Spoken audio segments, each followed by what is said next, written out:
On va poser 6 questions ce soir, attention à bien répondre sur le sujet de la maison individuelle.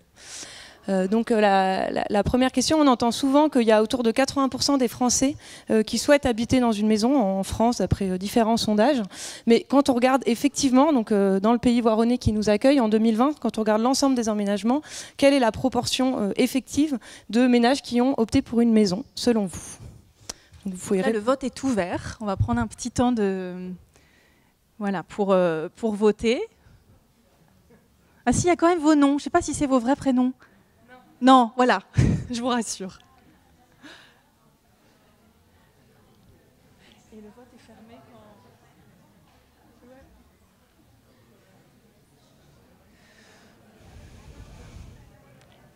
Ouais. Vert, c'est que ça a voté. Ouais. Oui, par contre, il faut voter assez vite quand même. Donc le gris, c'est tous les gens qui n'ont pas encore voté. Vous avez le droit de ne pas voter. Mais il y a un moment, on va fermer le vote. Bon, je pense que c'est bon. Alors Manon, réponse 3, 74% pour la réponse 3. 60... Ah oui. Attends, je ne comprends pas, c'est quoi les taux en dessous? Non, je pense que c'est le 74% de la salle a voté pour la réponse 3. Ah oui, ok, d'accord. Non, c'est 24. Ok, vous avez majoritairement répondu pour la question 2. Pardon, on fait en live la lecture des graphiques, c'est bien à l'agence. Et donc, c'était la réponse 1. Donc il y a effectivement un gros gap entre le nombre de ménages qui souhaitent habiter dans une maison et les aménagements effectifs dans le pays voironnais. Je vais vous donner quelques éléments complémentaires à chaque fois pour explorer chacune des réponses. Donc sur la carte de gauche, vous avez effectivement par territoire, dans le Sud-Isère, par EPCI, la part des emménagements effectifs dans une maison. Et donc on voit que ça va de 9% dans la métropole jusqu'à 71% dans le Trièves, mais que globalement, on est quand même loin des 80% exprimés de souhait d'habiter dans une maison. Ce qui est intéressant, c'est qu'on pourrait se dire que c'est juste parce qu'il n'y a pas 80% des maisons parmi les logements, mais en fait, quand on regarde sur la carte de droite, c'est la part des maisons par les EPCI, sans compter les résidences secondaires, parce que du coup, là, on a l'offre touristique qui peut un peu changer la donne, mais du coup, on voit bien qu'il y a une différence de l'ordre de 20% entre l'offre effective en maison sur un territoire, enfin le nombre de maisons sur un territoire, et la part des déménagements effectifs dans une maison.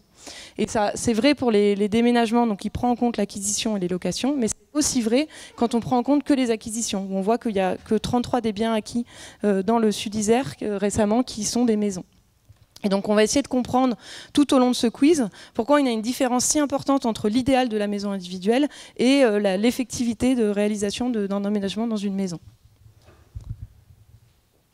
Donc pour la deuxième question, vous allez voir comment on va commencer à comprendre ça. Donc parmi les emménagements dans le Sud-Isère en 2020, quelle est la proportion de ménages d'une personne parmi l'ensemble des ménages qui ont emménagé en Isère en 2020?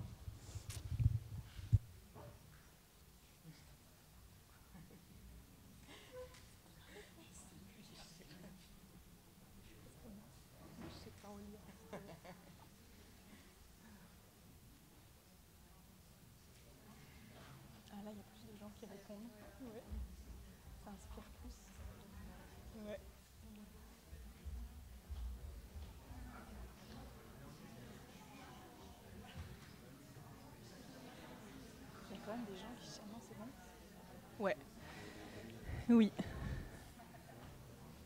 Est-ce que tout le monde a bien compris le fonctionnement? N'ayez vraiment pas peur de demander si ça bug ou...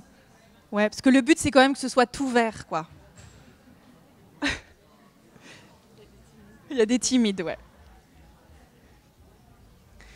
Bon, on va clore le vote? Ouais, ah, vas-y Manon, à toi. Alors les résultats, à nouveau, la réponse B. C'est pas toujours la réponse B, hein, mais... En l'occurrence, c'est la réponse B. Vous avez raison, c'est 44%. Donc on voit que c'est quand même important, la part des ménages d'une personne. On voit qu'une maison, potentiellement, ça va moins répondre, parce que c'est des plus grands logements, ça va moins répondre à leurs besoins. À nouveau, donc, la carte de gauche, c'est à nouveau la part des personnes seules parmi les emménagements. On voit que la proportion, elle va en gros de un quart à la moitié, suivant les territoires. Elle est plus importante dans la métropole. Là, c'est beaucoup l'effet des étudiants. Mais elle est à nouveau plus importante globalement que la part des personnes seules dans les territoires. Ça veut dire quoi? Ça veut dire que non seulement il y a beaucoup de personnes seules, souvent plus que ce qu'on pense parmi les ménages, mais en plus ils déménagent plus, ils sont plus mobiles, ils ont des parcours résidentiels plus fluides, et donc du coup ils composent une part importante de la demande en logement sur le sud d'Isère. Ensuite, oui. Et voilà, donc on va essayer de voir un peu l'évolution de la demande en logement. Et un élément que vous connaissez qui va être prégnant, c'est le vieillissement de la population. Qu'on regarde en part ou en nombre, on voit qu'il y a de plus en plus de personnes âgées. Et donc ça va influencer la demande en logement. Mais quand on regarde plus globalement voilà, sur l'évolution des modes de vie, on voit que du fait de séparation, des cohabitations des jeunes, du vieillissement, mais aussi de l'augmentation du célibat, en fait, il y a une augmentation du nombre de personnes seules à tout âge.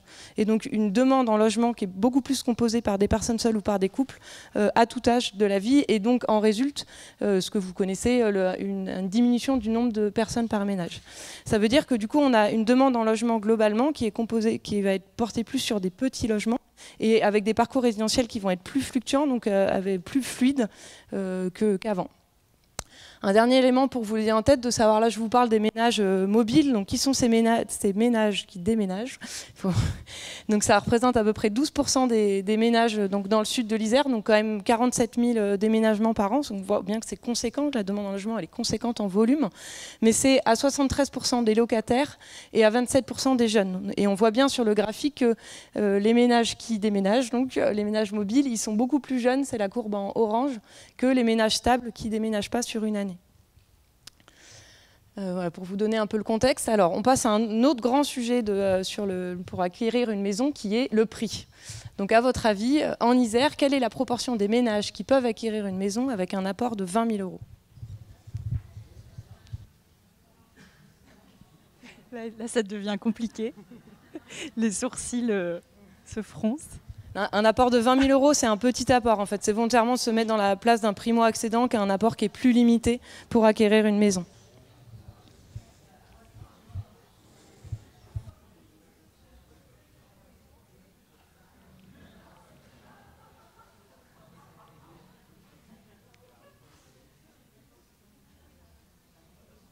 Il y a du violet.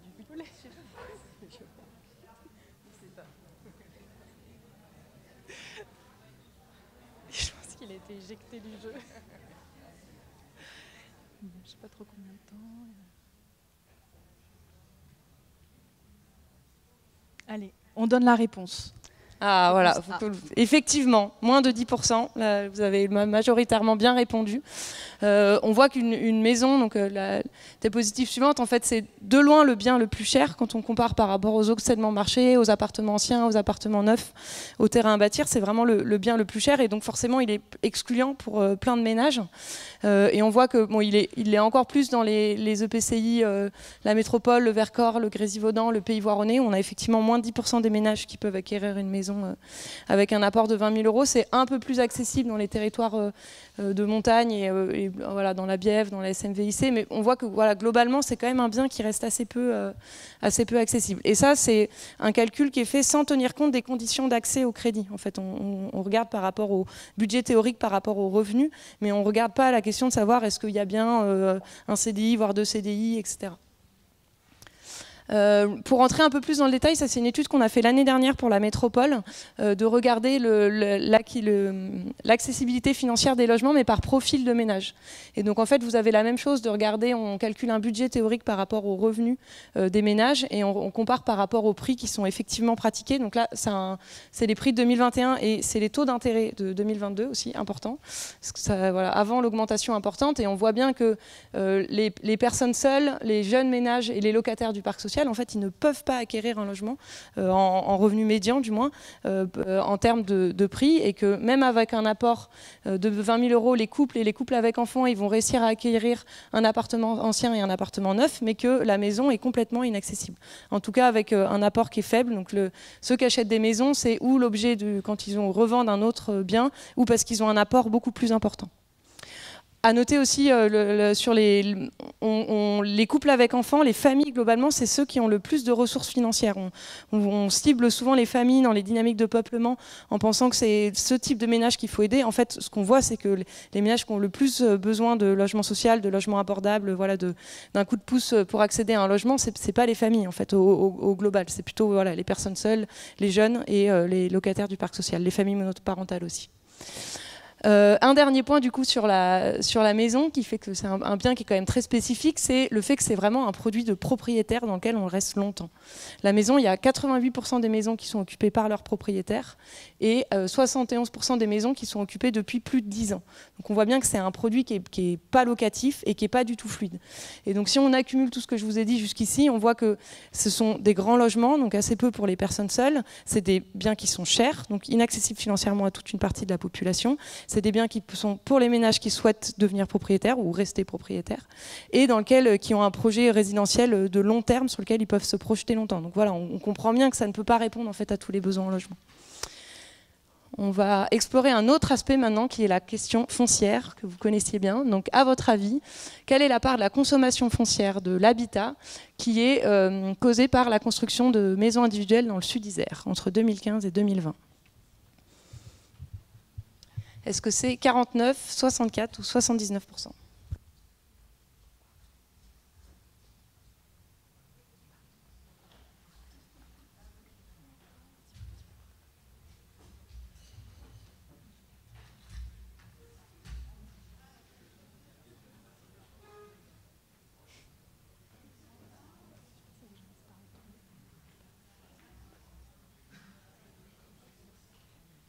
Oui, on remarque qu'il y a certains prénoms qui ne sont jamais passés au vert. Donc, Simon, par exemple. Bon, on va peut-être fermer le vote. Ouais, allez. Ah. Eh bien non. C'est bien 80%. 80% du coup de l'ensemble de la consommation foncière habitat qui est liée à la maison individuelle par rapport au collectif.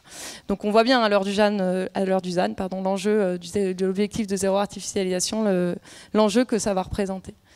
Pour rentrer un peu plus dans le détail, du coup, donc il y a 80 hectares par an qui sont consommés dans le SCOT de la Greg entre 2015 et 2020, d'après le MOS. Il y en a à peu près la moitié qui sont pour de l'habitat pur, donc sans compter les infrastructures routières, les équipements, les espaces verts, etc., vraiment que pour de l'habitat. Et là-dedans, il y en a donc presque 80% qui sont pour de l'habitat individuel. Alors même que l'habitat individuel, ça représente que 43% des logements construits dans le Sud-Isère entre 2015 et 2020. Donc voilà, on voit bien l'impact foncier que ça peut avoir. La carte à droite, c'est l'ensemble des logements. Donc le nombre de logements construits, plus c'est foncé, plus il y a un nombre de logements construits important. Et le camembert, c'est plus c'est bleu, plus c'est la barre de l'individuel qui est importante. Je l'ai mis pour vous dire que la construction de logements individuels, on pourrait croire que c'est que les territoires périurbains.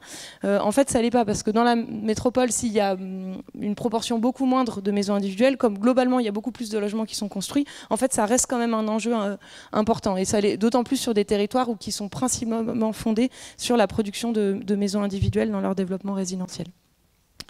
Et du coup, par rapport aux ZAN, ça ne veut pas forcément dire que dans un objectif de zéro artificialisation nette, on ne pourra plus construire du tout de logements. Par contre, ça veut dire que ça va être quand même beaucoup plus efficace de s'attaquer à l'habitat individuel qu'à l'habitat collectif pour réduire la consommation foncière. Alors, et là, on a une troisième partie qui est sur la maison au lendemain de la crise sanitaire, parce que vous l'avez vu dans la petite revue de presse derrière, on a entendu beaucoup de choses sur la maison, le report sur la maison voilà, suite au Covid. Donc, selon vous, à quel point le prix des maisons ont augmenté suite à la crise sanitaire dans le Sud-Isère? Donc, on a comparé les prix 2017-2019 au prix 2020-2022.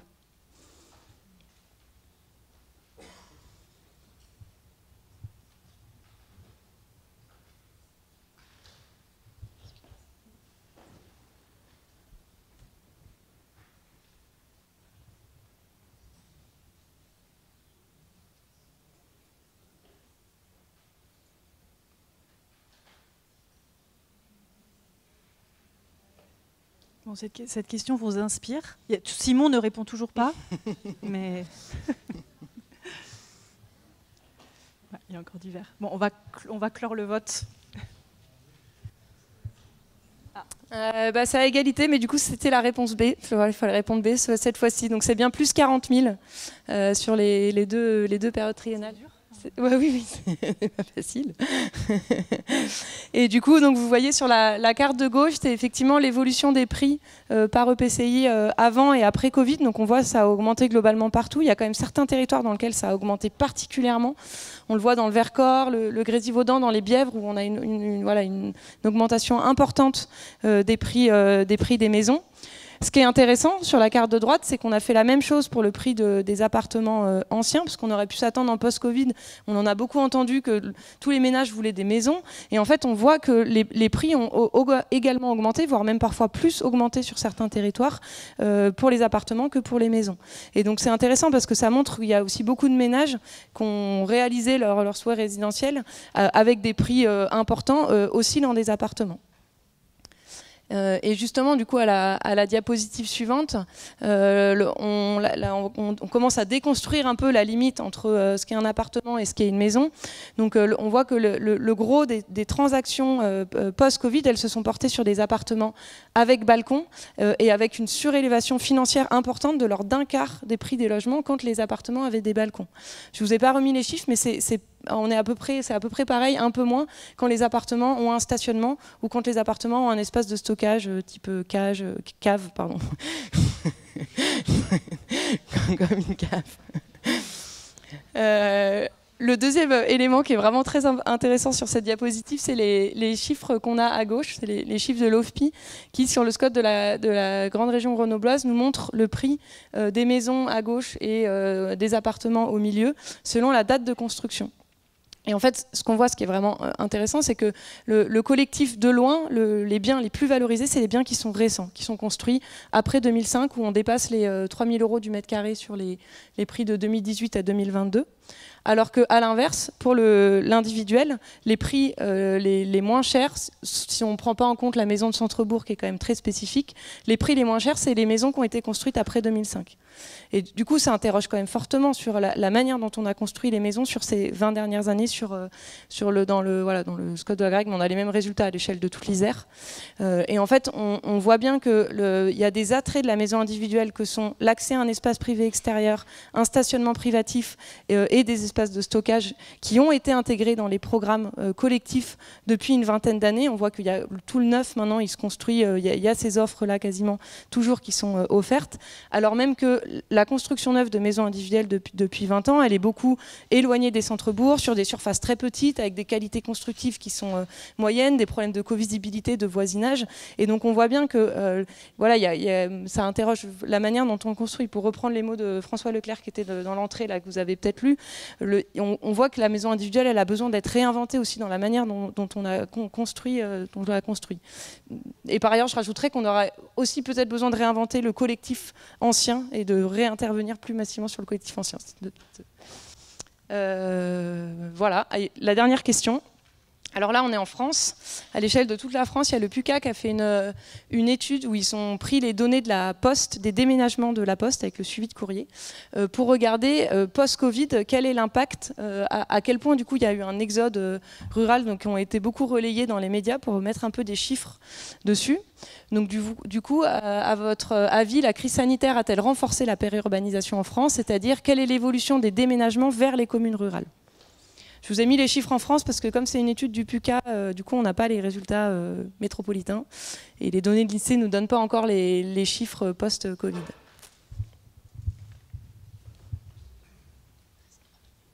Parfait.